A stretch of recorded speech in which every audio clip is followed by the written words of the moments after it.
Everything you were taught about hard work is a lie designed to keep you trapped. Your loyalty is a career death sentence. I am about to reveal 12 ruthless maneuvers to exploit the corporate machine, culminating in a shocking endgame that guarantees your absolute, untouchable freedom. Since you were a child, you were fed a magnificent, comforting lie. They looked you dead in the eye and promised that if you kept your head down, worked harder than anyone else, and poured your absolute soul into your craft, the world would eventually reward you. They called it meritocracy. I call it the ultimate trap. Right now, in millions of glass buildings around the world, this exact lie is silently slaughtering the careers of the most brilliant, dedicated people you will ever meet, turning them into disposable gears in a machine built to break them. Before I tear down this illusion and hand you the exact playbook to weaponize your career, hit that subscribe button. Your support is the raw fuel that drives this channel to keep exposing the brutal, unfiltered truths of the business world.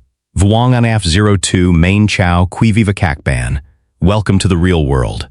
Now, picture a painfully familiar scene. Let us look at two men sitting in the same office, Jordan and Brett. Jordan is the living, breathing embodiment of a workhorse. He drags himself to his desk at 8 in the morning and does not leave until 10 at night. His eyes are hollowed out by exhaustion, his posture destroyed by the immense weight of carrying his entire team, eating a stale sandwich over a keyboard littered with crumbs. Jordan holds onto a fervent religion, a blind faith that pure effort speaks for itself. He genuinely believes that one beautiful day, the powers that be will tap him on the shoulder, hand him the keys to the corner office, and reward him with the salary he deserves. Then we have Brett. Brett strolls in at 9, casually sipping his iced Americano. You will rarely see him in the building past 5:30 in the afternoon. He notoriously sidesteps every menial, low-impact task thrown his way. But take a wild guess what happens during the annual review? Brett's name is sitting comfortably at the top of the promotion list, accompanied by a massive bonus check that turns Jordan utterly pale. And what about Jordan? His boss does tap him on the shoulder, but only to say he did a great job and needs to keep up the momentum for next year's consideration. Jordan's career is officially dead in the water. So, what exactly does Brett know that Jordan does not? Why does this agonizing injustice echo through the halls of every corporation, from the east to the west? Because the workplace is not your old high school. Hard work, loyalty, and exceptional technical skills are not competitive advantages. They are merely the entry ticket. They just keep you from getting fired. To climb, to seize real power and wealth, you must understand that your career is a ruthless political and economic chessboard. If you only know how to march straight ahead like a mindless pawn, you will inevitably be devoured. Brett did not win because he was lazy or lucky. He won because he operates like a grandmaster. He knows how to position himself, speak the silent language of the decision makers, and aggressively market his value. While Jordan was busy being a good little employee, Brett was running his career like a CEO. It is time to violently strip away the naive mindset of an obedient wage earner. Today, I am going to drop 12 strategic moves, fatal strikes designed to flip the board, pull you out of the trenches, and place you among the puppet masters. These are not feel-good platitudes for the faint of heart. They are pragmatic, razor-sharp, and unapologetically ruthless. Pay close attention, because the final move, move number 12, is the absolute holy grail that will detach you from any system and make you utterly untouchable. Grab a pen. The game begins now. To understand how to execute these moves, we must first shatter the most dangerous habit you possess, your desperate addiction to being reliable. Move number 1 is to intentionally kill the workhorse within you. In the corporate ecosystem, competence is routinely punished with more work, while incompetence is rewarded with reduced expectations. If you flawlessly execute every tedious task handed to you, management will not view you as leadership material. They will view you as an irreplaceable load-bearing wall. You never promote a load-bearing wall, because if you move it, the house collapses. You must stop being the person who catches every falling knife. Let a few unimportant things crash to the floor. By selectively dropping the ball on low-visibility tasks, you reclaim the mental bandwidth required for move number 2, manufacturing relentless, calculated visibility. In the real world, doing excellent work and expecting someone to notice is a strategy for losers. If a tree falls in a forest and nobody tweets about it, it did not happen. You must become your own ruthless public relations firm. Every time you complete a project that moves the needle, you ensure the right eyes see it. You draft the summary email, you CC the higher-ups, and you frame your effort in the language of impact, not effort. Stop talking about how many hours you worked and start talking about the percentages you improved. This leads directly to move number 3, which is the physical migration of your career. You must fiercely navigate away from the cost centers of your company and anchor yourself directly to the profit centers. Look around your office and trace the invisible lines of money. Who is bringing in the revenue? Who is securing the massive client accounts? If your role is purely administrative, defensive, or operational, you are viewed as an expense on a spreadsheet, and expenses are meant to be minimized. But if your fingerprints are on the initiatives that generate capital, you transform from an overhead cost into a profound corporate asset. You have to aggressively volunteer for the messy, high-stakes projects that directly impact the bottom line, even if you feel entirely unqualified for them. The risk is immense, but the corporate world only forgives those who dare to play close to the fire. You cannot remain in the shadows, hoping your quiet dedication will magically translate into wealth. You must forcefully step into the arena of perception, where reality is not what you do, but what people believe you do. Once you have stopped drowning in menial tasks and positioned yourself near the revenue stream, you must immediately turn your attention to the emotional gatekeepers of your success. Move number 4 requires you to fundamentally redefine the relationship you have with your manager. Your boss is not your friend, your parent, or your mentor. Your boss is your primary client. Most naive employees waste years trying to force their managers to recognize their unique brilliance, constantly complaining about how their boss operates. This is a tragic waste of energy. You must analyze your manager like a psychological profile. What are their deepest insecurities? What specific metrics define their annual bonus? What keeps them awake at 2 a.m. in a cold sweat? Once you identify their absolute greatest pain point, you dedicate your existence to solving that one specific problem. When you become the shield that protects your boss from the wrath of upper management, you stop being an employee and become a vital organ they cannot live without. But relying on a single boss is a phenomenal risk, which brings us to move number 5, hunting for sponsors, not mentors. The industry loves to romanticize mentorship, telling you to find a wise older figure to buy you coffee and give you life advice. Advice is cheap. What you need is political capital. A sponsor is someone with heavy institutional power who will aggressively pound the table for you when the promotion doors are closed. They do not just give you advice, they give you their reputation. To win a sponsor, you must identify the true power brokers in your company. The executives who actually make decisions, not just the ones with fancy titles, and you offer them outsized value before asking for absolutely anything in return. You become the secret weapon they call upon when they need something executed flawlessly and quietly. Yet, to have the time to serve these power brokers, you must master move number 6, the strategic refusal. The word no is the sharpest blade in the corporate dictionary, and you must learn to wield it without flinching. Every time you say yes to a dead-end meeting, a meaningless committee, or a vanity project, you are actively stealing time away from the high-impact maneuvers that will build your empire. You must learn to decline requests with a smile, citing your utter devotion to the company's most critical, revenue-generating priorities. You wrap your refusal in the blanket of corporate strategy, making it impossible for them to argue without sounding like they are working against the company's best interests.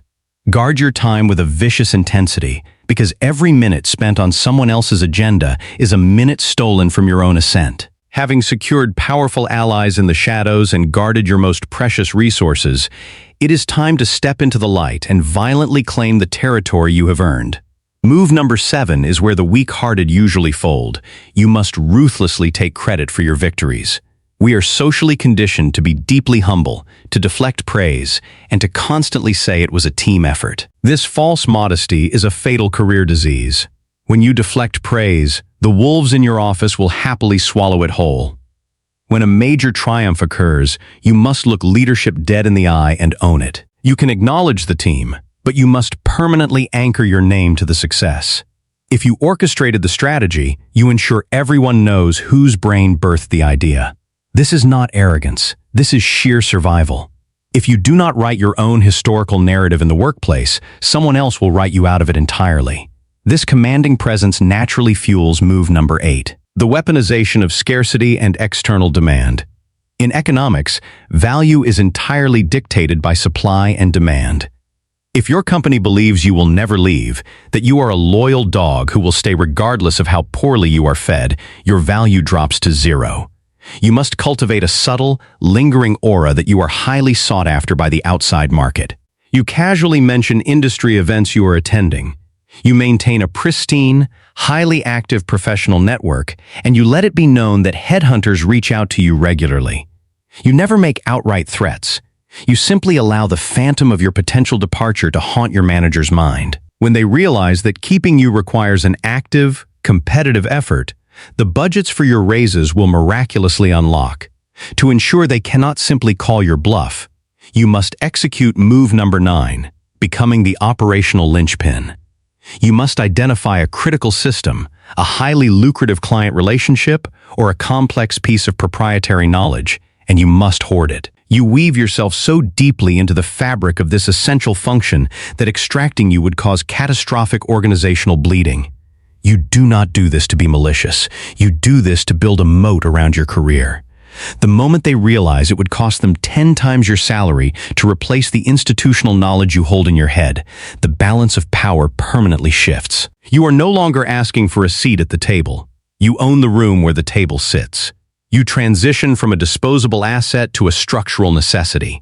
However, all the corporate maneuvering in the world is ultimately meaningless if it leaves you forever chained to a desk you do not own, leading us to the final phase of the game. Move number 10 is the realization that loyalty to a corporation is a one-way street leading straight to a cliff. Therefore, you must be in a state of perpetual interviewing. I do not care if you absolutely love your current job and your current boss. The market is entirely devoid of emotion, and the only way to accurately price your worth is to have another company offer to buy it. Interviewing at least twice a year keeps your execution sharp, expands your network, and most importantly, gives you concrete leverage. When you know exactly what the competition is willing to pay you, the fear evaporates. You no longer operate out of a desperate need to keep your job. You operate out of choice. This psychological shift alone alters how you walk, how you speak in meetings, and how aggressively you negotiate. This leads into move number 11, completely abandoning the employee mindset and adopting the mindset of a mercenary consultant. You are not a subordinate serving a master. You are a business of one, Me Incorporated. Your current employer is simply your largest, most demanding client. When you view your job through the cold, calculated lens of a business-to-business transaction, you stop taking office politics personally.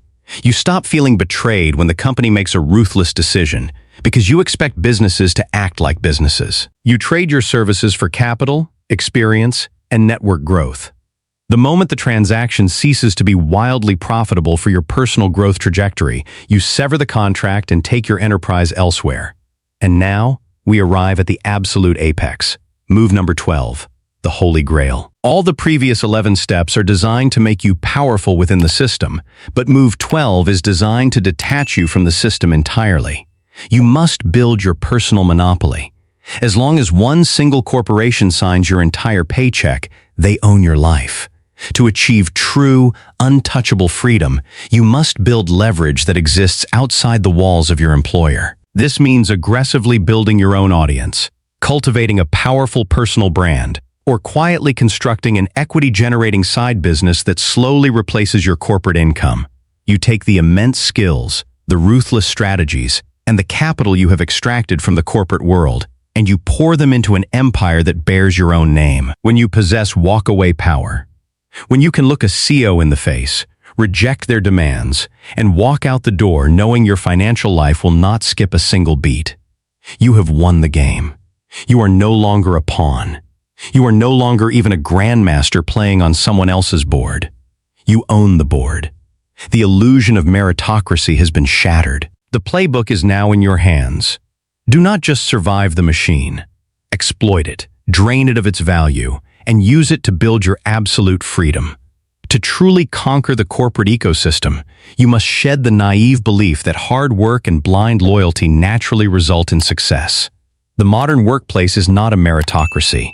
It is a complex game of perception, leverage, and calculated positioning. By refusing to be the dependable workhorse who absorbs endless menial tasks, you free up the necessary bandwidth to manufacture high-impact visibility and anchor yourself directly to the profit centers of your company. You must stop viewing your manager as a mentor or friend, and instead treat them as your primary client, solving their deepest insecurities while simultaneously securing powerful institutional sponsors who can actually propel your career forward. True power, however, requires a level of tactical ruthlessness. You must unapologetically take credit for your victories, weaponize your scarcity by making it known you are highly sought after by the market, and hoard critical knowledge so you become an operational linchpin. Yet, ascending the corporate ladder is merely a stepping stone. The ultimate endgame is not to become the most valuable employee, but to operate as a mercenary consultant. Me Incorporated. By constantly interviewing to test your market value and using your corporate gains to build an external business or personal brand, you transition from a disposable asset to an untouchable entity. The ultimate goal is absolute freedom, possessing the walk-away power that comes from building your own personal monopoly, allowing you to stop playing on someone else's board and finally own the game entirely. The lesson: your career is not a family, a loyalty test, or a moral obligation. It is a strict business-to-business transaction. You are the CEO of your own life and your own talent. Allowing a single corporation to hold a monopoly over your income and your identity is the greatest financial and psychological risk you can take. Start by auditing your daily output. Identify one low-visibility, high-effort task and strategically begin to phase it out of your routine this week. Next, trace the money in your organization and find one way to attach your name to a project that directly impacts revenue.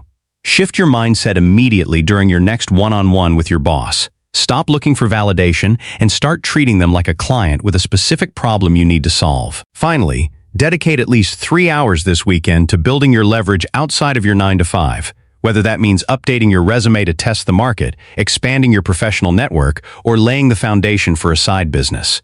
What is one low-value task you can strategically step away from this week to free up time for your real goals? Please share your thoughts and answer in the comments section below so our community can exchange ideas and learn from each other's perspectives. If you found this strategy valuable, please hit the subscribe button to support the channel and give us the motivation to bring you more powerful, high-impact content.